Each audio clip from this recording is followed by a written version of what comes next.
if the Fantastic Mr. Fox had to be like a furry's sexual awakening, then there's a chance that they might be aroused by Mrs. Fox, who is voiced by Meryl Streep. Meaning that any other movie that Meryl Streep That is is in, they wild. might What's the worst trigger case scenario? You said immediately. Mamma Mia? Mamma I got you Mia. beat. Remember, was it 2008 Doubt, where she played the nun? Look, you're watching Doubt. It's like, what's happening? Like, just mean it.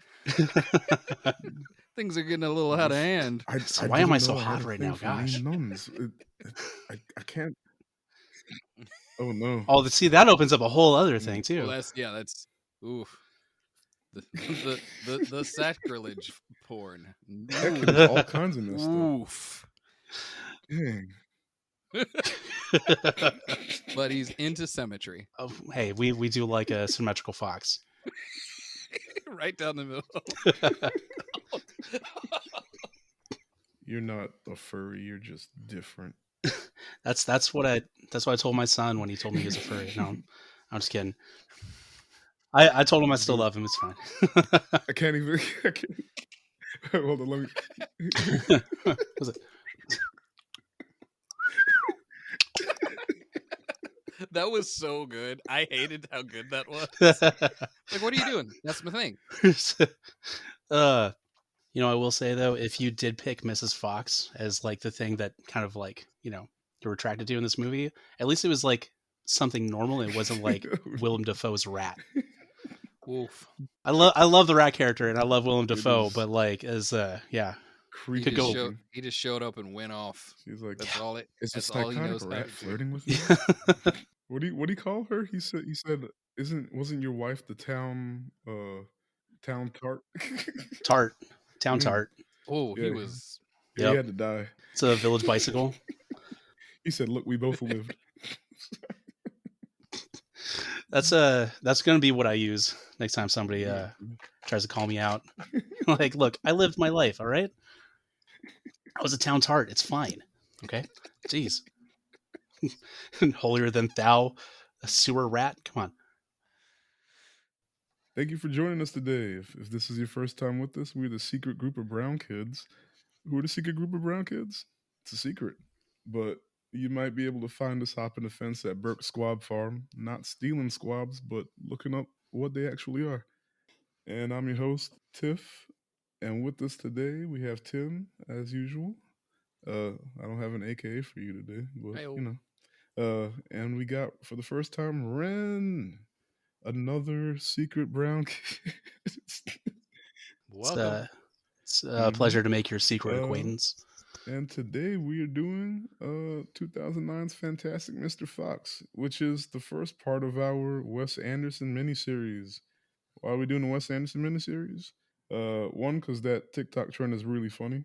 And two, he has a new movie coming out this summer. So let's go down the rabbit hole a little bit, or the foxhole, I should say, right? It was right there. The foxhole. There you go. Nice. Yeah. Nice. I like it. No, we got it. If you haven't seen the movie, it's on HBO Max. I'm sorry, just Max. Who's responsible? Anyway, it's just Max now.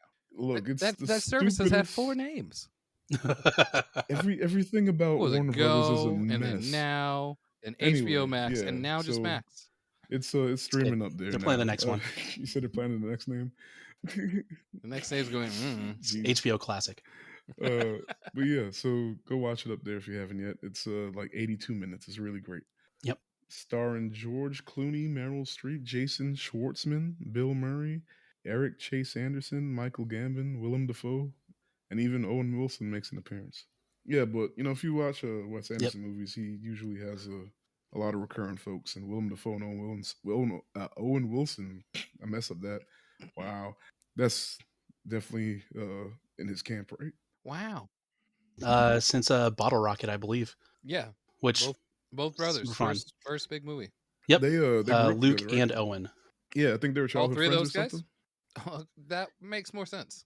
Damn. I think I saw. I had cool friends like that. Shit. All my friends I met recently.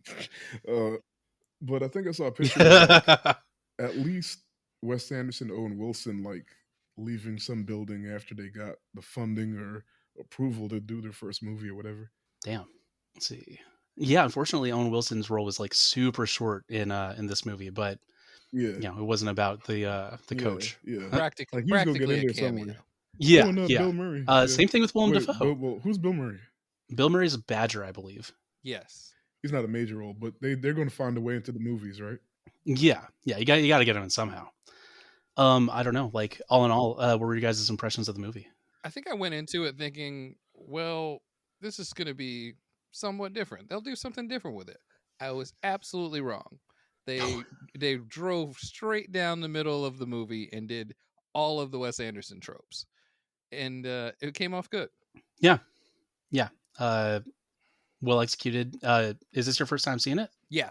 Okay, excellent. Not to sound like ridiculous. I was telling Tifron, I have a copy of the Tannenbaums. Yep. And for some reason, at a point in my life, I was like, well, that's a really good movie. I'm glad he did it. There's no way this guy's going to get away with anything like this again. And I occasionally see him come out with a new movie and I go, oh shit, he's still making movies, because I'm a dumb person. I don't know. And I have seen subsequent ones, but I always just kind of like, I'm always surprised when another one comes out. I don't know why I'm that person. He's successful. He does a great job. But I just thought, because it's for so some reason in different. my head, Tannenbaums was where it peaked, and it just I wasn't think going to it's keep 'cause going. I don't know. it is different. It's stuff, you know, he's got a unique style to the point where anytime someone makes a quirky offbeat movie, they compare it to him automatically as if he was the first one. Maybe he was, I don't know. But Oh yeah. I'm a fan of Napoleon Dynamite, and then I found out that film folks hate Napoleon Dynamite, and I was Yeah. like, why do they hate Napoleon Dynamite? And they were like, oh, he's just ripping off Wes Anderson. And I was like, oh, well, there it is. Just really Look, I not mean, but like I said, at anytime all. they make a quirky movie, Yeah. it's well, he's just trying to be Wes Anderson. So, He would have done that movie completely but different to than it Wes is. Anderson's credit, So I me too. reject But to his that credit, notion. like if people, it's like people calling tissues Kleenex. Like Kleenex is the brand. So if you, Yeah. yeah, like Oh, it's a he branding did it issue, like so Q-tips. well, or it landed so well that now he is that. Like, Mhm. oh, you want to make a quirky offbeat movie, or you making a Wes Anderson movie? Like now, for better or for worse, yeah. It's like a curse of success. I'd like a canned pork loaf. You what? That's spam, son. You want spam. Yeah. My son did the same thing. He's like, "Hey, is that spam?" I'm like, "It's like potted meat, but it's not spam." It's like, "It's Look, spam." It's like, "No, it doesn't say spam on the can, dude. Yes. You don't understand. It doesn't say Wes Anderson film, okay? Like, it's not the same yeah, thing." that's kind of what it is, or what I realized some people treat it as, right?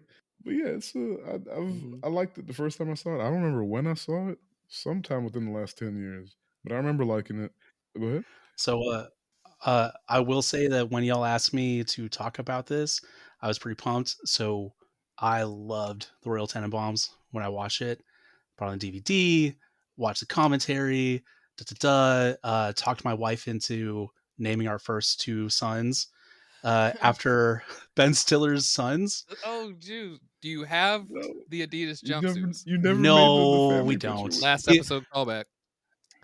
Also, they It don't don't have matter. curly hair, Just and we're not you got to Jewish. get at least one Uh, family picture. Yeah. They have to at least wear them at least for a one. picture together. At Yeah. least them two together in the Uh, red jumpsuits. So people are like, why'd you do that? Uh, it's an that's inside great. joke. Uh, so The yeah, we got one or two people that get it are immediately in the family. yeah, exactly. So we got Uzi and Ari. They're like 12 and 7. So I'm Yeah. like, yeah. I like Wes Anderson movies, but with that said, I have not watched a bunch of the more recent ones. Mm. Probably because I Okay. have a lot of people in certain circles telling me to watch it, and I have this thing where I just like You're immediately hear something someone's telling me, like, no, I'll get to it in a minute. are you the This, I'm going to however, do I the had seen opposite guy? maybe, maybe, Would you uh, consider yourself a contrarian?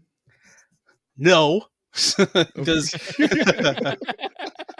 uh, it's just one of those things where like I'm worried that other people's opinions are going to inflate my expectations I about how a movie's fully supposed to go. understand.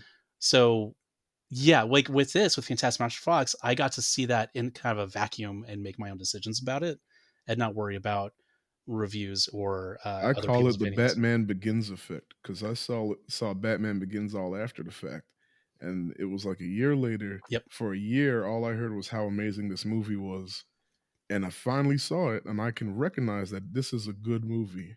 This is a good movie. In fact, I would say I even enjoyed it, but it was impossible for it to live up to all the hype. Mm-hmm.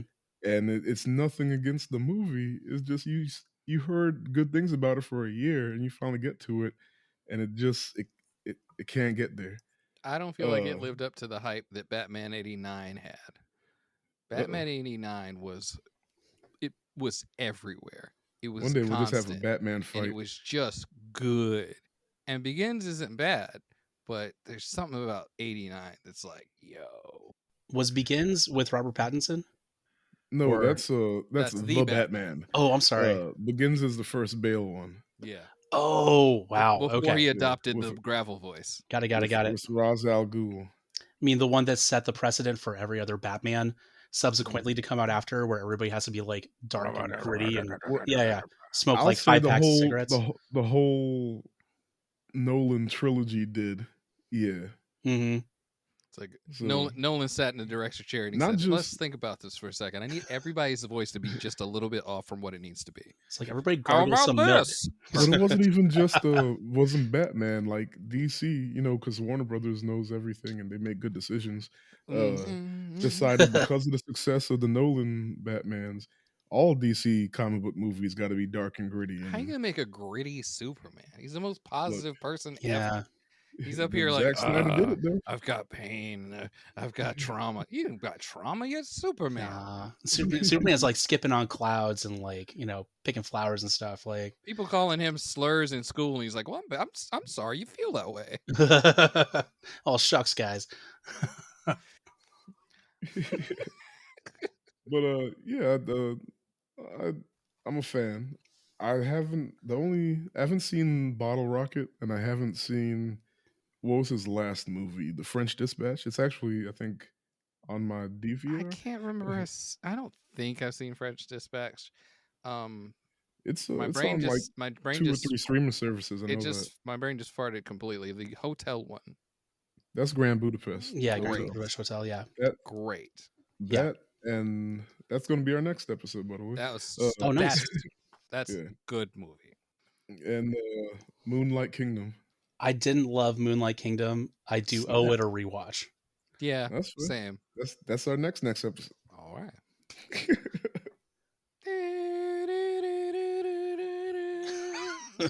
And get into that Wes Anderson soundtrack. Oh, Life Aquatic with Steve Zissou. Yeah, super Yeah. good. Yeah. They had Sue George do all I those. think that was my first Wes Anderson. That's a great place to start. Yeah. Murray doing his Murray thing. You had everybody front facing. You had Willem Dafoe, you had Bill Murray, Angelica Houston. Yeah. There did not seem to be like cameos in that. Everybody Mhm. had like a character. He really played. Everything was to the strengths in that one. Mm-hmm. I'm gonna at some point make a list, not this episode, but probably by the last miniseries episode, make a list and see where all the movies rank compared to each other for people in general. Mm-hmm. Because this one has a critic score 93 and an audience score 85 on Rotten Tomatoes, which is It's still good. pretty high for both. one thing. Though his movies don't make a whole lot of money, but they get such critical acclaim that he gets he could do whatever he wants. Basically, he'll always get another movie. I just wonder if that means there's just like a clutch of just very committed people. Like they don't apply Probably. well to everybody, but the people they do apply to are really into it. I would say a year ago, if you walked up to a random person on the street and be like, "Hey, man, what's your favorite Wes Anderson movie?" Like that average person might not know or might not care. Mm-hmm. But this TikTok, TikTok changes the Yeah, world. dude. So I can't gauge that now. Yeah, I see a 'Cause lot of the those. only thing I love about it is like the people that are doing it. Yep. Or at least in my feed, it's not the people you'd expect to be watching the movies. As in, they're not just. I actually rarely see white people doing the trend. Mm-hmm. So like that's what It's like, kind of cool. yeah. The local comic book shop did one, and I loved it. Is their Memory Lane Comics? They did one, and I was like, "All right, dude, good stuff." That's so cool. And you can tell who's just copying the trend versus who actually really loves the movies. Yes, Because that's what then I'm they'll talking about. add in they'll do new tropes Hmm. that the other ones haven't done yet. Yeah, it's pretty neat. I think it's like a certain nuance to it as well. The ones that don't do it as well are just kind of like, oh, I'll put a title card in there. It's like, no. Yeah. It's like framing and like Yeah, cinematography and like sometimes colors and the zoom in and it, like just the little things. Yeah, what's the pan like straight in, Mm. just like And They someone get it. walking to center and stopping and Yeah. inspecting something and then kind of turning and looking around. Yeah, Tim, Yeah. like how symmetrical is this shot? Mhm. Nope, not enough. But yeah, so if you haven't seen the movie, it's about it's a claymation, stop motion, claymation, Stop motion. stop motion. What's the difference? Claymation just seems like a word you just kind of use for stop motion, but Okay, just because it is stop motion doesn't necessarily mean it's done with clay. The big I difference gotcha. is the claymation, those are not fully articulated objects. They are made of some sort of clay or substrate, Mhm. whereas stop motion is usually a Like an fully articulated armature or something. Yeah. underneath. Gotcha. So like Like, Coraline versus Wallace and Gromit. yes, Okay. I Yeah. think Wallace and Gromit is clay with armatures though. Okay. Like maybe Gumby. Gumby, Okay. Gumby might be Gotcha. super hard Okay. claymation. California raisins. Thank you. So the other thing that I really Okay. love, stop motion. I've made my kids watch every single stop motion movie that I can find, just about. So What's y'all's favorite? being on this, Have you probably have seen the Will Vinton Christmas special?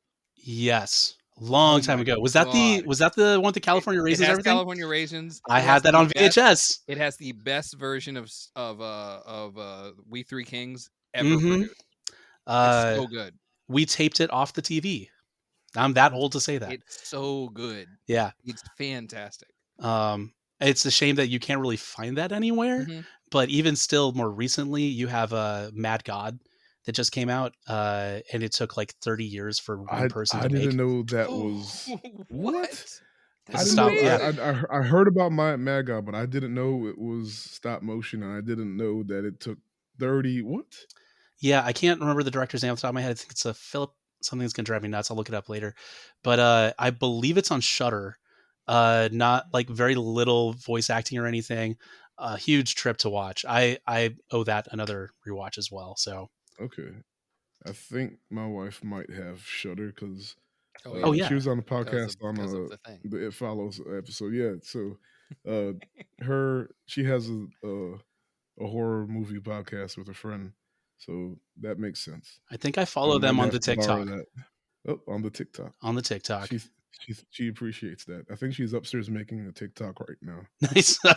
Oh, I'm sorry. Phil Tippett was the director for Mad God. Okay, I'm gonna look that up. Really neat, really kind of hard to watch in some parts, but totally worth it if you got like an hour and a half and the kids aren't around to get traumatized. Okay. Yeah, so let's get into the movie. If you haven't seen it yet, it is, or if you don't know anything about it, it's a stop motion movie about a Fox family, or Mr. Fox and his family. And Mr. Fox he used to be a chicken thief, but he stopped when he was starting a family.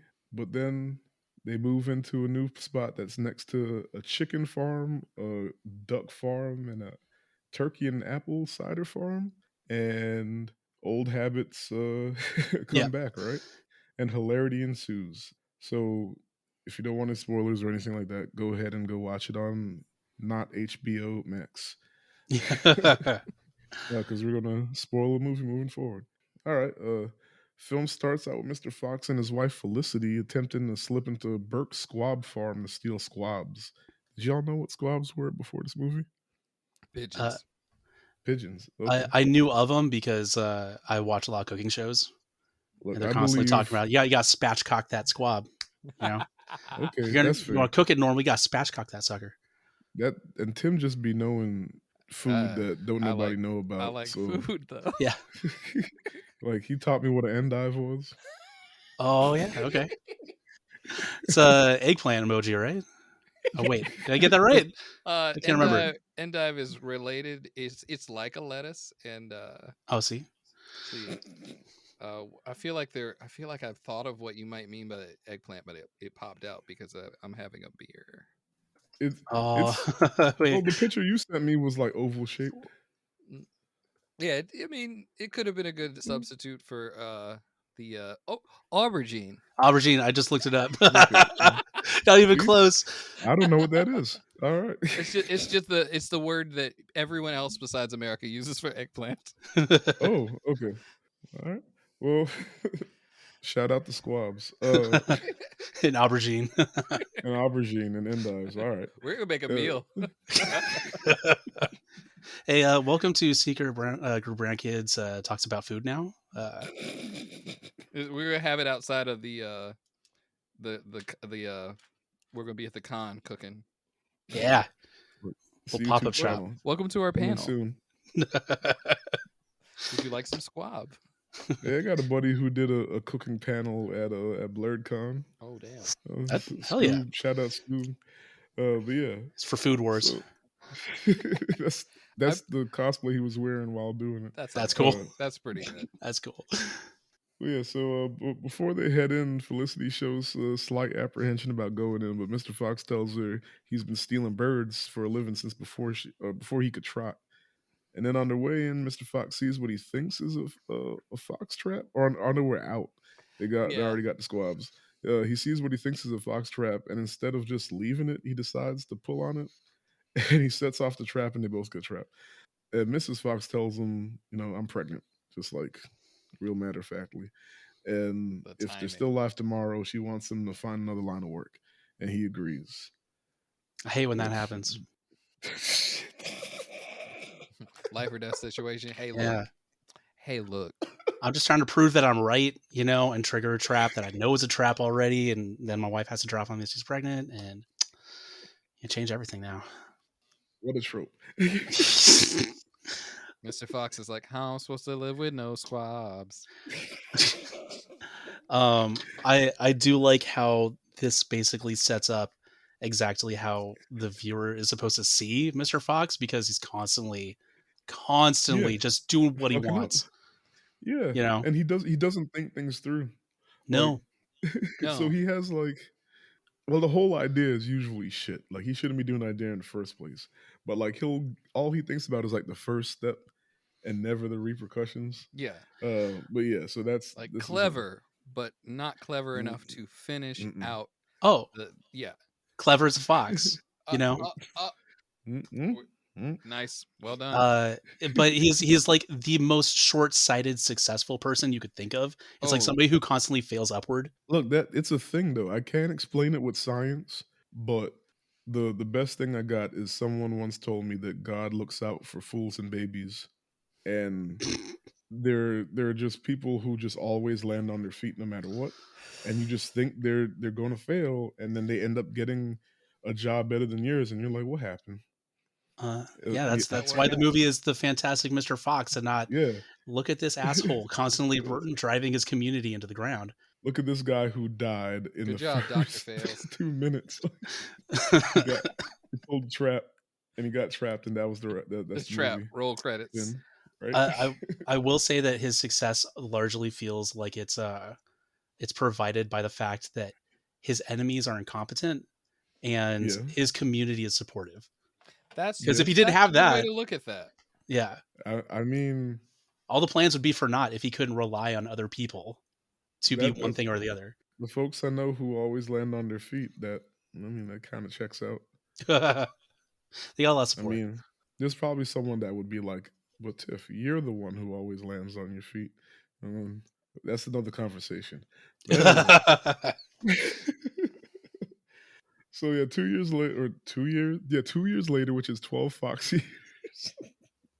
They do that a couple more times in the movie. Yeah, it's kind of good. We see that Mr. Fox writes for a column for a newspaper now, and now they have a son named Ash. They currently live in a foxhole, in a hole. It's a foxhole. And Mr. Fox doesn't want to spend the rest of his life living in the hole. And Mrs. Fox tells him they live there because they're poor, but they're happy. So it's not a big deal. And she also says, but foxes also live in holes for a reason. Then they tell their son Ash that his cousin Christopherson is coming.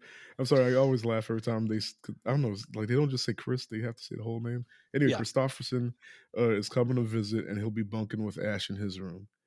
And the next scene, we see Mr. Fox check out a new house that's a tree Mm-hmm. that's on the market because he doesn't want to live in that foxhole anymore.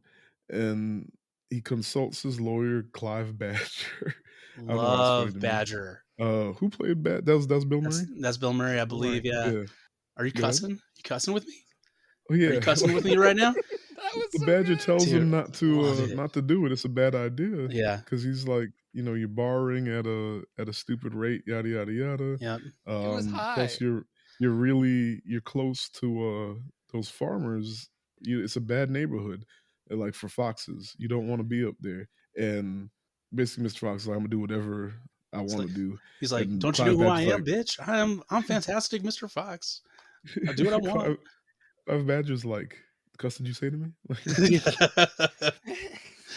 I do love that there is no profanity in this whole movie. It's just all supplanted by the word cuss. It could be literally any no word, matter what the word, any expletive. he's just cuss. Yeah. What the cuss? I caught myself 'cause- doing it already. I dropped something in the kitchen and turn around. Cuss. And then I started whistling and snapping my fingers. I don't know what happened. I didn't even try to whistle. I made the sound. I hooted. I can only whistle when I'm not trying to laugh, and my face is just permanently stuck with the smile because we've been laughing so much. This is so good. But yeah, I'm not even going to try to do that anymore. I think I subconsciously tried to do it, and I made the hoo-hoos instead of actually whistling. Wait, that's an owl. Wait. So, I do think it's pretty funny that it seems like their son Ash, I think, spits instead of saying cuss.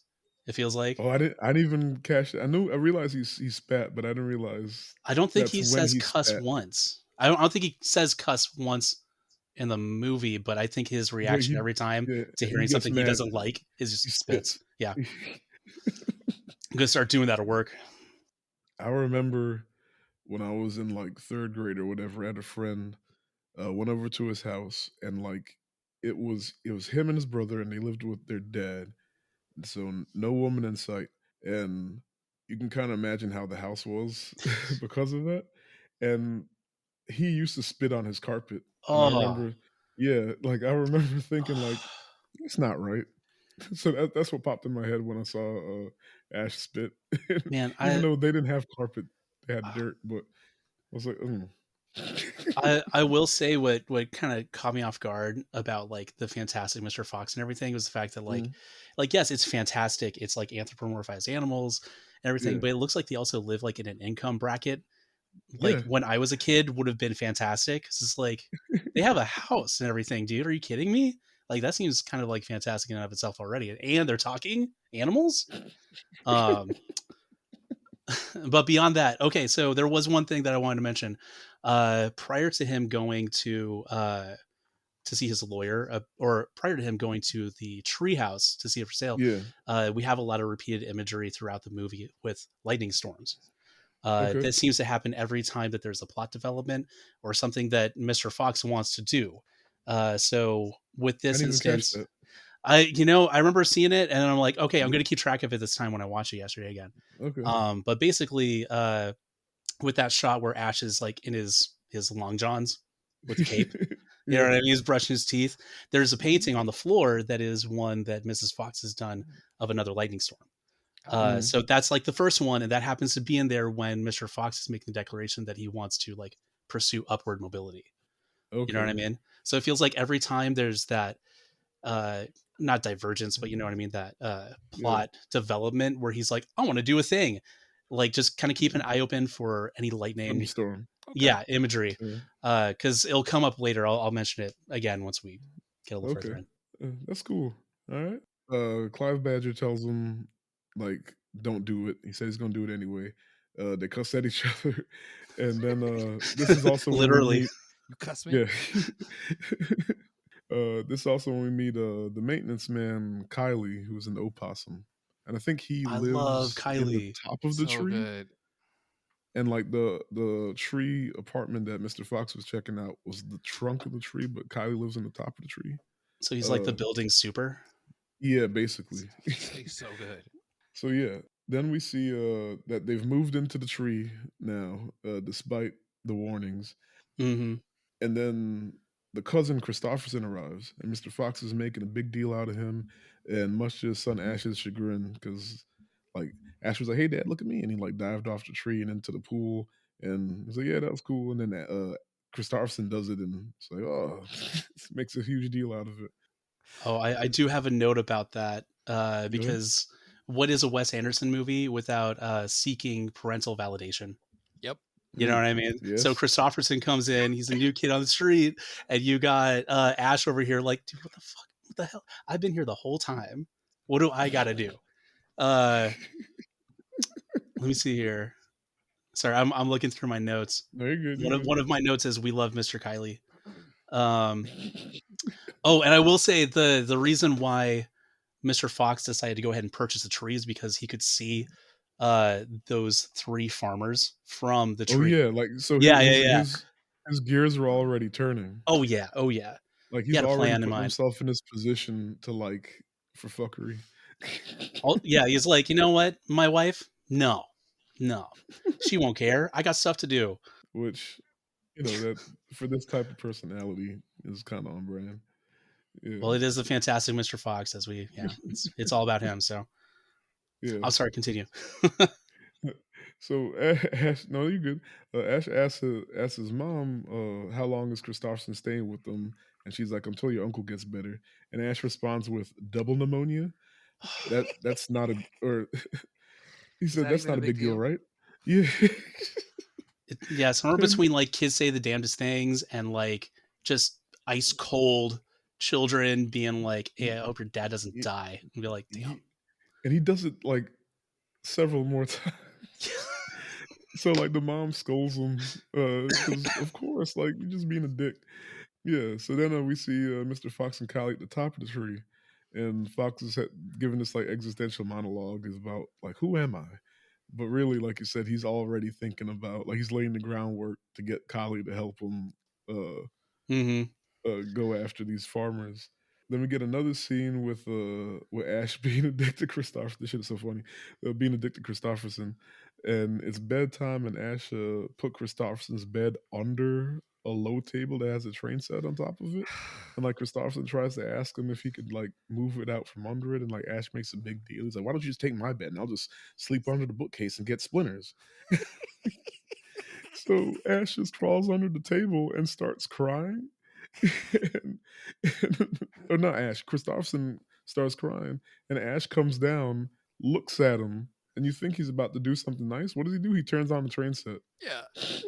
It was nice, Just but it's to not drown him out. nice. Yeah, it's Yeah, nice, You but it's can not too cry nice. as loud as you want now. It's like, So hey, then- look at this thing, so I don't have to apologize.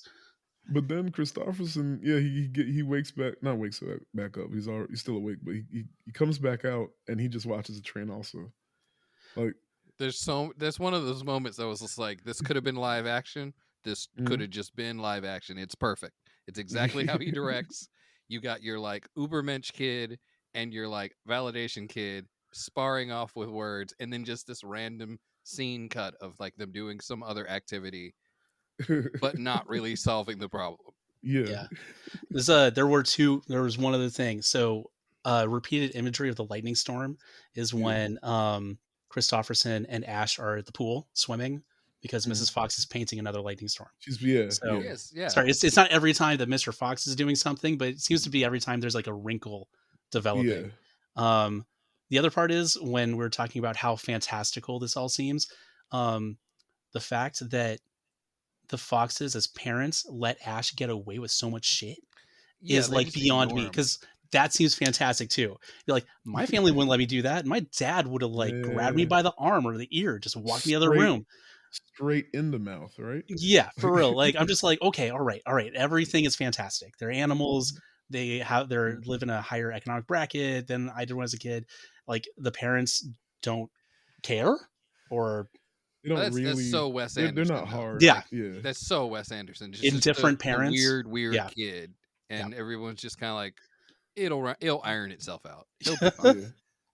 I love how that works. Just it's fine. In real life, just they like just let it get go. worse. It's not like he'll end up being a political candidate who wears a boot on his head. It's fine. Or serial killer Ted Cruz or something. Like Oh, we just let him do what he wanted. I don't know how it turned out like this. He's been spitting on the floor since he was 5. We just never God, the said floor why. spinning, Christ. Yeah. I don't know if you were a kid and ever saw somebody like empty their spit trap on the Yes, ground, just on you the know, floor. Ugh. I want to see that. I saw a TikTok recently where someone, quote unquote, blessed someone by opening their spit valve on Oh, I someone's hate this. forehead, and I literally had to close TikTok and Yep. go gag. It was Just like, delete come it. That's enough. on. That's enough for today. God. Just delete it. Leave a bad review. I don't know. I Jesus did Christ. open up that profile and just immediately go, not interested. Block. Never again. I don't care how funny you are for the rest of your life. That's too much. You know what COVID is? No, we beat COVID, remember? Yeah. We beat it. We did it, guys. Yeah, what, herd immunity. Herd immunity, as it were. No, what'd you hear about immunity? I don't know. Just not much. I'm sorry. I'll let you get back to the synopsis here. So, and then we see the boys at school and the classmates like Christopherson again, much to Ash's chagrin, and like Ash's girl lab partner, which I think he has a crush on, Oh, like yeah. is staring Yes. at Christopherson, and then like the beaver boy asks Chris, why is his cousin such a wet sandwich? And he's Dude, like, what do you mean by that? He's like, he's too short. He dresses like a that. girl. He's just different. No. The hand thing is different. And like Christopherson kind of sticks up for him. He was like, you sound like a bully. I love Ash's bit. Like, no, you're not my lab partner. You're disloyal. Yeah, I'm just like, that's so funny, dude. She's like, well, I'm your lab partner. It's like, no, you're not. You're disloyal. I really hope. Damn. I really hope that in real life, Jason Schwartzman is not any of the characters he's ever played. That he plays? Oh my god, I can't. Crap. I'm. Black people do this thing where like if you're really good at a character, That's like, you. They just assume that's you. Like, and there's so many actors walking around this planet that just are outcasted because they did such a good job playing the bad guy. Jared Leto, Joker. Oh no. I'm one of those people that had a bad feeling about him ever since My So-Called Life. I had a bad feeling about him when he came out with 30 Seconds to Mars, dude. Oh. It was not one of my friends. There were his girlfriend. He's like, she loves 30 Seconds to Mars. She's gonna go. I was like, she's gonna go. You're not gonna go with her. He goes, oh, she didn't even ask if I wanted to go. I was like, you're not dating anymore. Funny. You're not dating anymore. You're not. As soon as she heard that band, you weren't dating anymore. And he's like, let's do whatever. They broke up. I will say that Jason Schwartzman has been in a couple of bands that are kind of fun too. So if you ever listen to Phantom Planet, he was a drummer in Phantom Planet. Right. He was in another one that I'm having trouble remembering the name of, but it'll come to me when it's not important. So yeah, I'll be trying to sleep. It'll come to me. Dogstar's getting back together. Keanu Reeves' band. They're getting back together. That has nothing to do with what we're talking about. There's nothing to do with. Is it good? Well, we'll talk about that later. Dogstar wasn't bad. Okay. But moving on. I know Keanu Reeves had a band. But yeah, so Mr. Fox has a plan. So we see Mr. Fox explaining his plan to rob the Bogus chicken farm to Kylie. He couldn't resist the urge to go back to stealing, right? And we see the two of them make their way into the farm the next night, and they get in by jumping from an overhanging tree because there was an electric fence that they couldn't get past. There was an electric fence they couldn't get past. There was an electric fence they couldn't get past. Correct. They got in by jumping off of a tree that hung over the fence. They jumped off of the tree. My immediate thought was, how are you getting back out? Exactly. That was my immediate thought. Right? And so like clever, not smart. You're right. Like he got in. Remember he So He technically, we starts succeeded. out We with got them. in. Yeah, but he just don't think it all the way through. So like, and he even got as far as thinking like, hey, there's beagles in there. How are we going to get rid of the dogs? And Oh, what did he yeah. lace the blueberries with? Something to make him sleep. I can't remember it off the Yeah, top of my Yeah, I I head. don't remember remember what, exactly but what they were laced with. yeah, but It was very specific. some It's booby Molly. trap blueberries, damn, for the dogs. He said beagles can't resist blueberries, so he laced them with something, and they instantly black out. So it all worked out. They got in, they Love those kill and X's on snatch the some. eyes. Yeah. They got in and they kill some and snatch some chickens. And when they get back to the fence, the alarm Oh goes yeah. off, and it's like, oh yeah, there's an electric fence. How are we getting out? So Mr. Fox tells College, just do what I do. And what do? They just climb the fence and get electrocuted on the way up Yeah. anyway. Yeah. I do So- love how they just kind of segued into being like, we're not even going to really animate this part per se. Just everybody gets a silhouette with like a skeleton. You know, it's so charming. It's so fun. But the heist was a success though. Yeah. Sure. Sure. It's still like, Yeah. yeah, like it's like a but did we die? Like Yeah. man. So back at the house the next morning, Felicity finds the chicken in the pantry, and Mr. Fox, like, he tried to dress it up as if he bought it from the store, from the Five and Dime, the night before, but she points out that it has a bogus farm tag on it, and he Yep. just kind of brushes it off. But now Clever, she's like, not smart. yeah, but she's already like, all right, this motherfucker's up to something. Yeah. I honestly, like, it would have been funnier if she just called him out right then and be like, what the fuck is it? What is this? What is this shit? Just throws on the ground. You told me you were done with this life. Like, but no, Mhm. she just went with No, it. she gives him the benefit of the doubt. She And she's enabled like, him. because it has been 12 years, right? True. Who knows? Maybe He Bogus is selling wholesale birds just this weekend. I mean, I missed it. he been good for 12 years. So it's like, all right.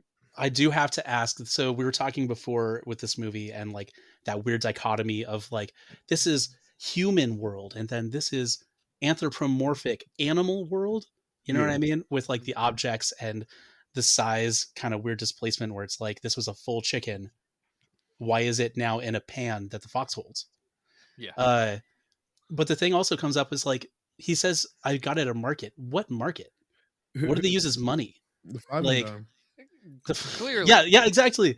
But at the same time, it's like there's no mention of money or currency or anything. So just like watching and be like, oh yeah, I You bought it just at the know that market. they're poor, and there's also a line of credit, I guess, because the Clive Badger talked about like I mean, That's they right. the They interest did rate. exchange money somehow to get the Yeah. place. Well, and what's his face? And Kylie has like a crazy platinum titanium card. Oh yeah. Yeah. He said later on, he's like, Kyle, you have a titanium credit card. What?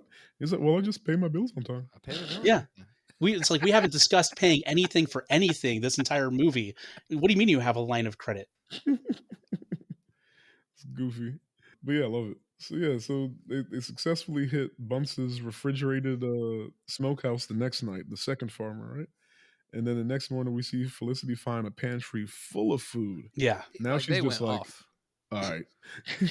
that's suspicious. Right? She still doesn't say anything, or at least we don't see her say anything yet. Then we get the I made sure I include this for Tim. Then we get the whack bat scene. Yes.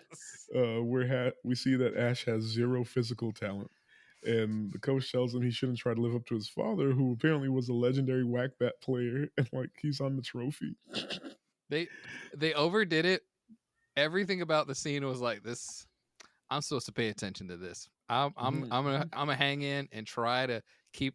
I thought maybe there was something specific about it they were trying to obfuscate, but it was it turns out I was right to pay attention, but we'll find out more about that later. Okay. Yeah, it's very what's that term? It's like a film term for like a gun on a wall. Chekhov's gun. Yes. Chekhov's gun. Yeah. It's very Chekhov's gun. Okay. I didn't catch this, so. Oh well, we'll talk about it later then. Okay, good. Once we get a little bit more into it. Okay. But I will say, is it really a Wes Anderson movie if it doesn't have title cards and like a really overly complicated plan or schematic that's Yes. drawn at out. some point. Mhm. Yeah, it's just not. It's funny. And and then we also see that Christopherson is amazing at it Oh because yeah, of course he is. he's a right? natural. Yeah. He's like, I didn't understand that, but I'll give it my best shot. I'll give it my best shot, Yep. and nails it. And nails it. Boy, Damn it. Poor Ash. Uh, so next we got Mr. Fox and Kylie lie about all the food, and then they slip away and go after Bean's cider house. Mm-hmm. And Felicity definitely knows something's up now, right? And on their way in, Ash pops up behind them, and he's like, "I want to help you steal cider," which they Yeah. never address. But at what point does Ash even know what's going on? He you just never actually knows. see them address it. Yeah, I think he was just following them and happened to Mm. hear it. mhm. You know what I But he mean? probably saw them arguing in the Oh yeah. kitchen, like the mom. Nobody pays being attention like, to him. Yeah. Yeah. And so then he put two and two together because the mom did, and then it's like, oh, they must be stealing it. I want to go. Not to have an epiphany in the middle of the podcast. That's why he dresses like that. Nobody pays attention to him. No, Yeah. He's just piling more and more on until someone says something, and no one has. Remember, because well, he's he said it in different. the beginning of the movie. He was like, "Why are you dressed like that?" But like, also that's when they also break the news that Christopher's coming. He has to share his room, so he got mad about it. But yeah, you're right. He wants attention. I can sympathize as a child that wanted attention from his parents. As a Did you wear in my youth. what was that brief? What did he have on his head? Long johns? Oh, let's see here. And He the wore cape. long johns and a cape, and And a then cape. a sock over his head. A sock, and he cut holes into the sock first. Yep. Okay, I got you. Gotta have that bandit mask. Oh man. I won't go was- through all the things that I wore for attention as a child because that list would be too long. That's a different podcast, I'm pretty sure. I hear you. Alright.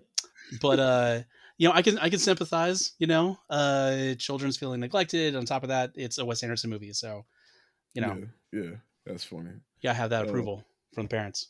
He's always exercising his demons. Well, they never quite get exercise. He's just working them out. But yeah. So Ash pops up behind him, and Mr. Fox is like, "Nah, like go back home." Yeah, this isn't for So kids. he does, and then Christopherson pops up behind him, like Unless those kids are naturals.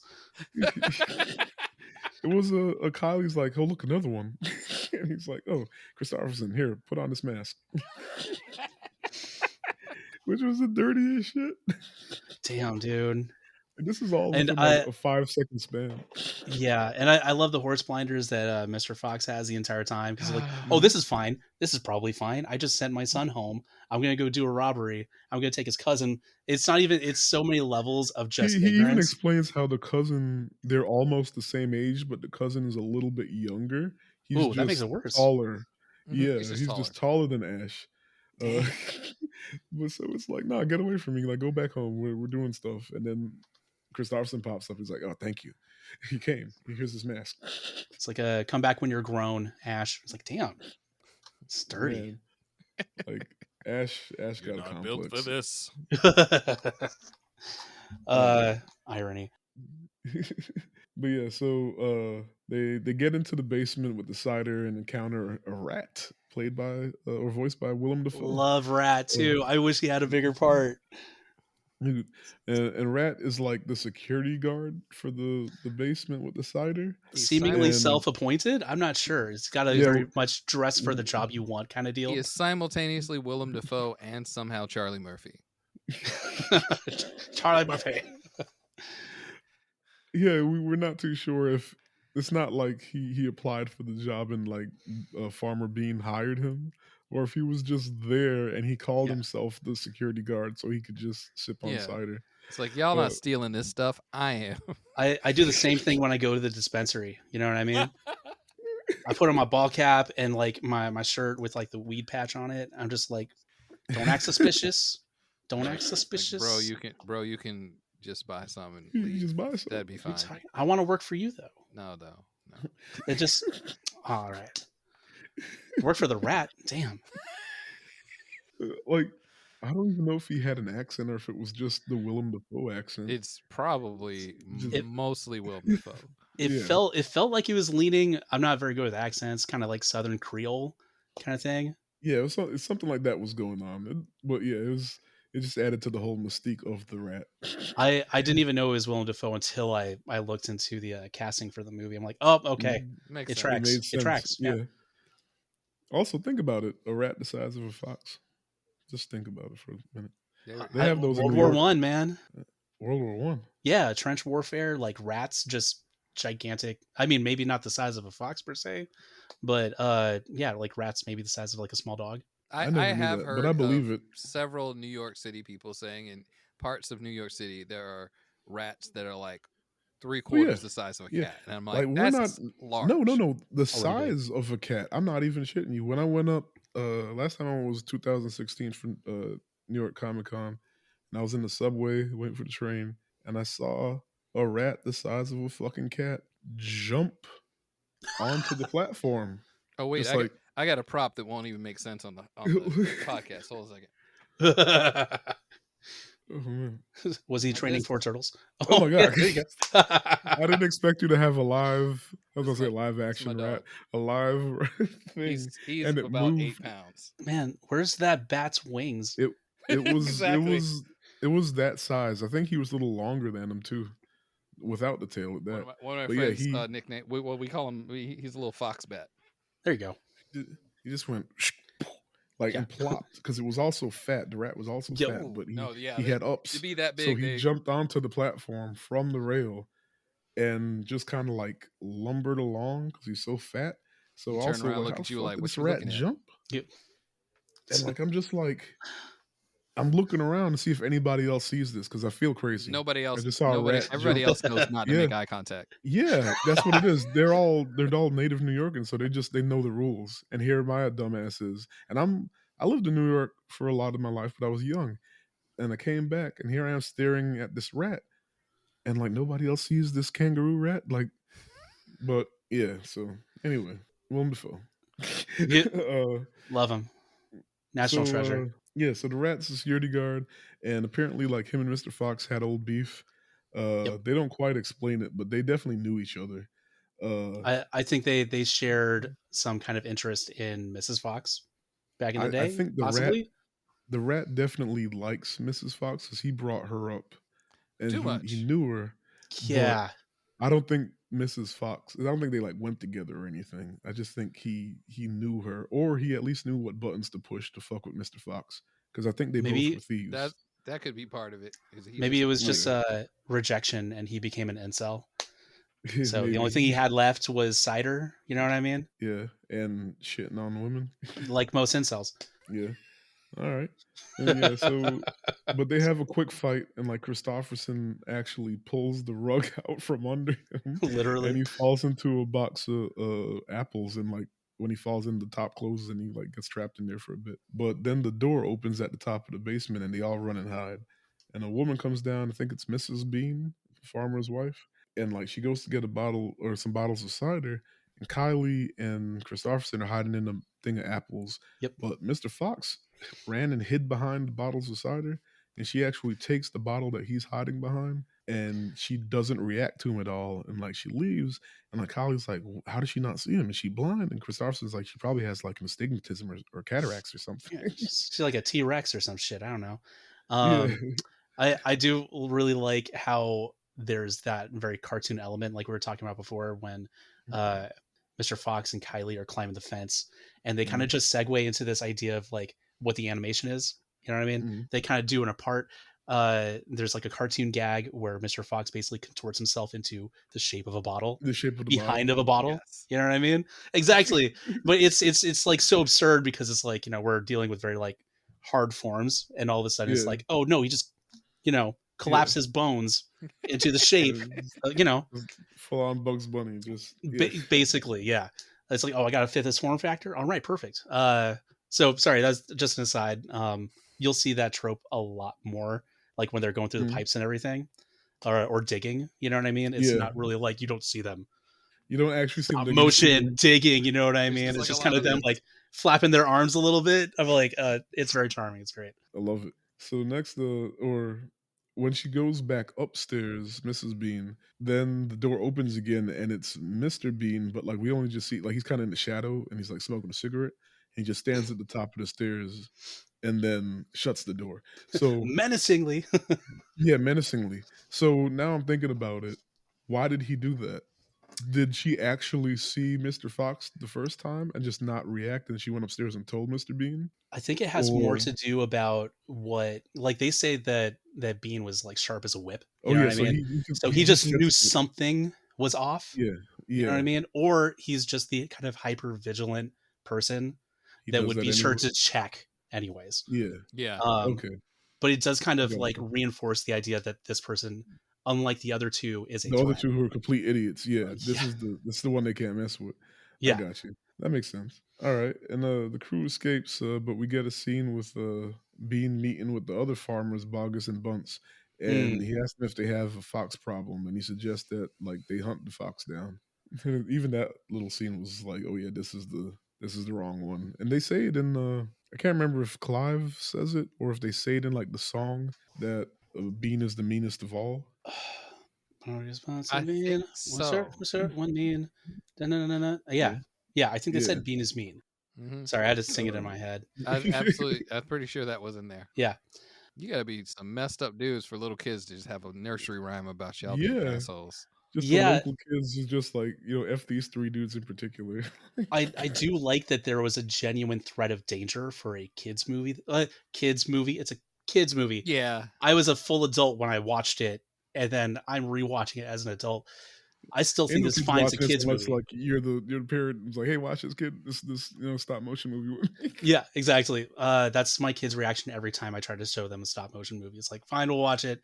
I think I've made them watch every Leica movie so far as well. But that being said, like I don't know if you guys remember like when you guys were kids and watching a kids movie that had a genuine threat, like Fern Gully. Oh like no, Fern Gully, you know what I mean? It felt like whoa, what? This is bad. Yeah, they're literally shooting at people. Yeah, that's like a gun. Yeah. That's not like a zap. You fall out and then you wake up later. That's good night. Yeah, it's a hard good night. Off the top of my head, but like I know there's got to be some kids movie where they were like actually killing children or something, and you go back and like, yo, it's like this isn't the Lego movie. This isn't Super Mario. This is like, oh damn, like someone's life is on the line. Movies where there's like a moment that's messed up, like the Rugrats movie where Tommy's about to kill his baby brother. Oh no, he was adamant too. Yeah, like there was thunder and everything everything. Can go back to normal when he's gone. I'm like, dang. Oh my god, or like dude. Matilda, them joking about the chokey, which was like a torture device. Yeah. But I know there's something where there's a real threat, and they just kind of like you don't really think about it until you're too grown, and you're like, whoa, yeah. You go back, and you're like, oh no, wait. But yeah, so Mr. Fox and friends get back to the tree, and Felicity is waiting for them in the dark. It's funny, like in the corner in the dark, and she even sees Christopherson in the mask, and Kylie covers for them, and Mr. Fox I forgot what he says to get them off the hook, but they go outside and like Mr. Fox thanks him for helping out, and no, they go outside. He thanks him for helping out, but then he catches the smell of the farmers watching him, and the farmers open fire, and in the process, Mr. Fox get his tail shot off. Yeah, that felt like out. I did not see that coming. Like all of a sudden, shit got real. Yeah, it was a little. And real. there was a title card before, no. or not maybe not a title card, but like the title at the top said "The Shooting." Yeah. Yeah. It's like, hold on. The crucifixion of Mr. Fox. Like, damn. Just things got boys in the hood. Shit got real. Yeah. So Mrs. Fox is trying to patch up the wound the best she can back inside the tree. And Kylie's telling Ash that tails don't grow back, except for like lizards. And Ash goes, well, he's doing a lot better than Christopherson's dad. He has Yo, it was like, bro. Damn. He has double pneumonia and 1 foot in the grave. When I think about how quick my dad would have stood up in that moment, if I said something like that, I'd be like, my dad got mad at me for wearing my pants too low when I was a kid. Like, sheesh. That's the kind of thing you say and you immediately run out of the room. Look, I mean, they'll find you, but it's going to take you a minute. This you is leave immediately. this is definitely a white family. Yeah. Like I 'Cause said, oh my fantastic, you know? yeah, yeah. This is a fantasy for us. Uh, he said that shit, and like not only were adults present, but Christopherson heard it too. Right? Nobody jumped him. Like they just Like like, boy, he all said it, right. Christopherson heard, and like he like bounces an acorn like off Yeah. of the wall or in It's like 8 places it's and lands back. acorning. Yeah. That was a sport that he said he did. He did acorning when they Yeah. asked him if Oh he yeah. yeah. Oh, I totally forgot. Yeah, that's That's funny. Um right. but like the I don't fact that he didn't turn his head and just be like, "Bitch, what the fuck you say?" Like, yeah. He was like, "I'm gonna go meditate for 30 minutes." yeah. And he walks off angrily, and Mrs. Fox is like, "You have 29 minutes to figure out an apology for him." Yes. Which is like an excellent line. I don't think I'd ever come up with that to be like to my kids, like, you got 29 minutes to Like fix your you did shit, dude. math that fast. Yeah, no. I would have just been like, boy, I'm gonna drag you by your ear to your room right now, and we're gonna have a talk. But just the fact that she's trusting Ash to be like, hey, go come up with an apology. Not like, we're gonna sit down, we're gonna talk about the thing you just Yeah, said. You know yeah. what I mean? Like, it's like hands off 29 parenting. minutes. Yeah, Mhm. 29 minutes. Oh my god, dude, kidding me? Maybe And maybe he doesn't she even felt understand either. maybe she legit felt sorry for him because maybe she recognized, I mean, not saying this is an excuse, but maybe in Mrs. Fox's eyes, she recognized that he's trying to like live up to his father or impress his father, and the father barely pays any attention to him, and this is just him acting out. Mhm. So she kind of feels for him, but at the same time, I would have gotten the belt. And whatever. Uh Moving on from that. So then they start to hear like rumbling, and Mr. Fox realizes the farmers came to dig him out. And this asshole, this is so funny. He does like 3 backflips and he's like, "We're out of time, but I have an idea." Like Oh, that. uh Yeah, it's like he needs to be moving in order for his brain to his brain work. to work. That's a good point. It's, Yeah, I never it's thought like about that, but it's that's like a actually pull funny. cord on an engine. You know what I mean? Yeah. So he just Um, started like backflipping and running up the walls and stuff, and he's like, yeah, "I got it. We have no time to yeah. spare, or or no moment to waste." And then he What do we says, do? We dig. "We dig," but before he says Yeah. that, he's like, "Oh no, they're gonna kill the kids," or no, Mrs. Fox Yeah. says they're gonna kill the kids, and Mr. Fox is like, "Not over my dead body," and Mrs. Fox is like, "That's the That's point because how that you'd be would work. Yeah, dead." yeah, He's like, "I yeah. refuse to accept that," and that's when he Y- did the and said, "We gotta dig." Oh yeah. man. Everything Mr. Fox seems to do is like in defiance to basically like proper logic. It's like over my dead body. He's like, yeah, no shit. Like, yeah, Yeah, why they're would you gonna. say that? That was the point. That's why they're here. Yeah, they're gonna kill the kids. Oh, not over my dead body, bruh. Yeah, accurate, accurate. Uh, Oh man. So let's everybody, see. or they start digging for their lives, and eventually the farmers had to get excavators because at first they were digging with like pickaxes, but then they Hmm. went and got excavators, and the family had to dig even deeper into the hill for safety. Wild. Could you imagine that you messed up so bad that people came to kill you and your family, and y'all just gotta haul ass? Like, Can you imagine that it got to that point and you're still trying to circulate the logic that like, what's happening here? Why is this happening to me? It's like, dude, you poked a bear. how You poked the how bear. I How think dare they? Yeah. I think I would have gotten as I might have been able to pull off. Might, maybe. I don't think I honestly would have gotten to the tree, but I might have been able to pull off the tree if I lied or left out important details about how dangerous the neighborhood was, even though my wife would have figured it out by the time we got there. But I definitely wouldn't have gotten past the chicken with the tag on it. Like, ain't no lie getting me out of that. She would be like, "Nah, this nigga stealing. Like, I know what you're doing. It's been 12 years, but I know what you're doing. It's been 12 Fox years, but I know what you're doing. You know what? You putting us in danger. We out." Like, It's like, is an expensive house already and it's in a neighborhood where there's shootings. It's like kind of rough, man. It's a yeah, hard sell. that's another thing. Like, they said the neighborhood was dangerous for foxes. Specifically. Yeah, and that's why foxes live underground in holes. Hmm. You wanted to live above ground in a tree.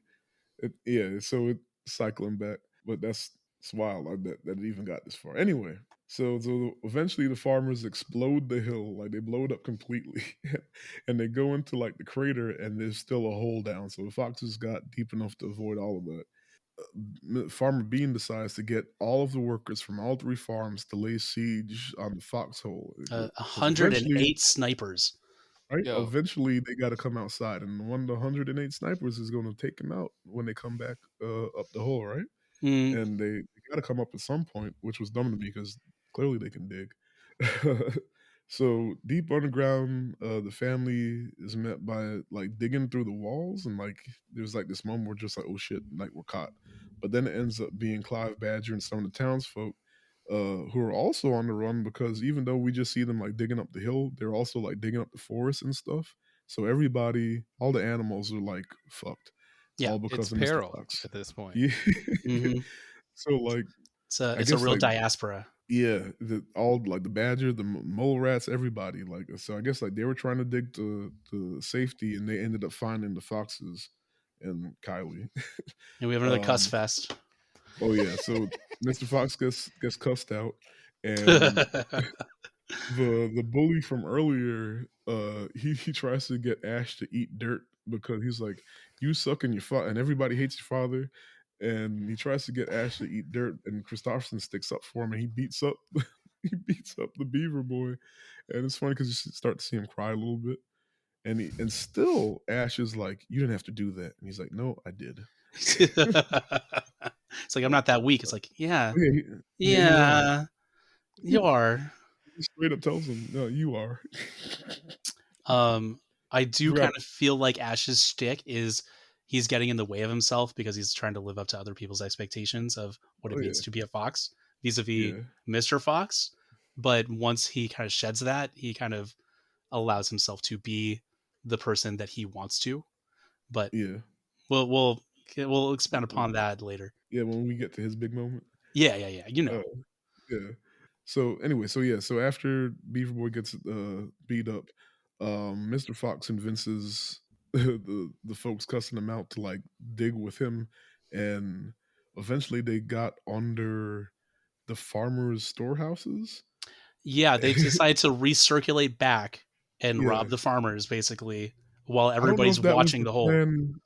That was immediately his plan, or if it just happened, because I it seemed like he was surprised when he got there. It seemed like that he was formulating that plan While he when was he's while he was touching the going wall. He's like, we got to dig in this this direction right here. direction. I'm making a lot of gesticulation right now, which is great for a podcast. But like, he's basically like right about here. Yeah, Um, feel it out. but yeah, they rob the farmers, which is basically like rubbing salt into the wound. You know Oh what I yeah, mean? they took everything, all the chickens, all Oh the yeah, side, well, not all the cider, but everything, right?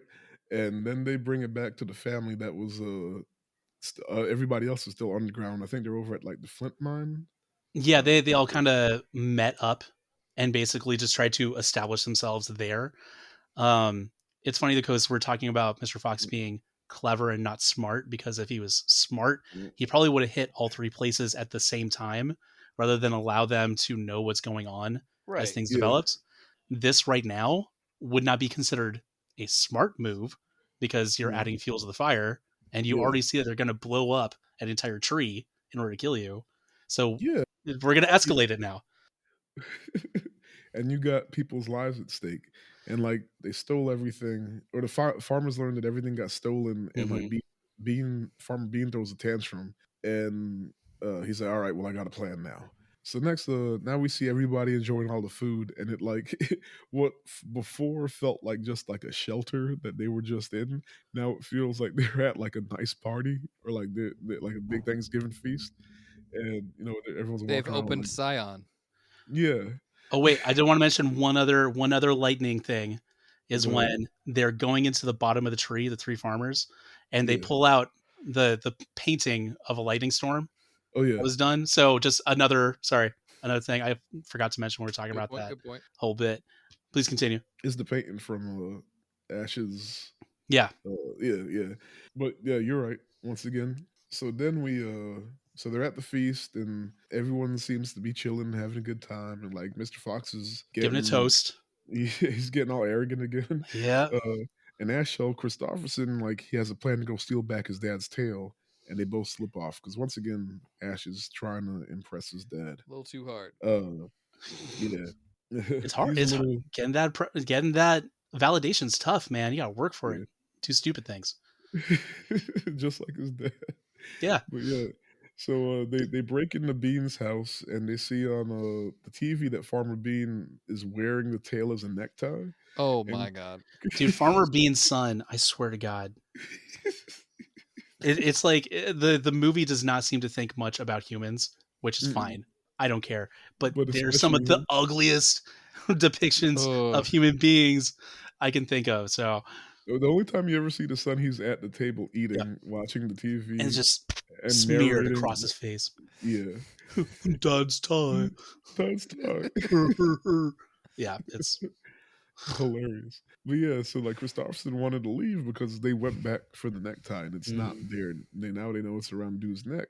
But Ash was like, well, let's eat some of these was it like apple fritters or whatever first? Yeah. something like that. Yeah, some sort of pastry. Yep. And then Bean's wife comes through the door and they freeze because they know that like she can't see well. She puts down groceries or whatever, and she sees that the vent is open that they came through. Puts down the groceries and she goes into the hall and like goes up to like a credenza or something, starts opening drawers. Credenza. And and then she comes back. She comes back and then she's wearing glasses now and she has two knives. Yeah, she has somebody World mentioned War II knuckle duster. No, Crimes Against Geneva. That was a lot of knife for what she was out to do. But yeah, one of the kids was like, "Oh, it's no big deal. She has astigmatism. She can't see us."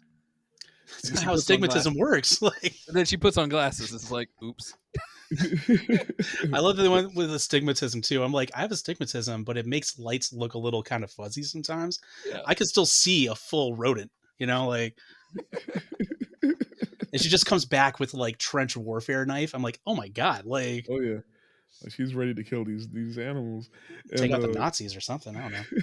So she goes after him, right? And then we're back down in the Flint mine, and Mr. Fox is having a moment, and he's giving a speech about how like they beat the farmers, and now they're going to eat their food, and yada yada yada. And then he cuts himself short, and he's like, "Wait, where are the boys?" And then he's like, "Wait, what's that noise?" And they get flooded out by apple cider because Farmer Bean pumped him all of his apple cider into the foxhole. Because when you lose money because somebody stole it, what I like to do is waste money. Yeah, it wasn't just like water; they didn't just put up like a fire hose. He pumped his own cider. Yeah, bro, there's got to be a better way. There's gotta be a better way. But everybody's stupid in this movie, right? It's like an infomercial. So the apple cider wave hits and washes out all the townspeople, and it washes them out of the Flint mine and like eventually into the sewers. And devastates the ecosystem because you can't dump that much cider. Oh my god! But Ash actually he escaped, and like he only found like Christopherson's shoe, so like he knew that he got captured, and somehow he managed to like escape the flood, or maybe the flood took him to the sewer with everyone else. Anyway, he was back there, and Mr. Fox talks with Felicity and decides like to leave because he fucked everything up.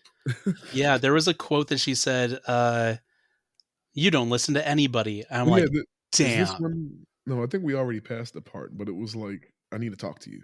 Was that wait, was this the part in the sewers where they were by themselves? It's just them? I think there's two parts. There's a part where they're when they're digging, when the hole first starts getting dug out and they're on the run, and she's like, I want to talk to you behind this mineral deposit. And that's when she's like, I'm going to get aggressive right now, or I'm going to get angry for a second.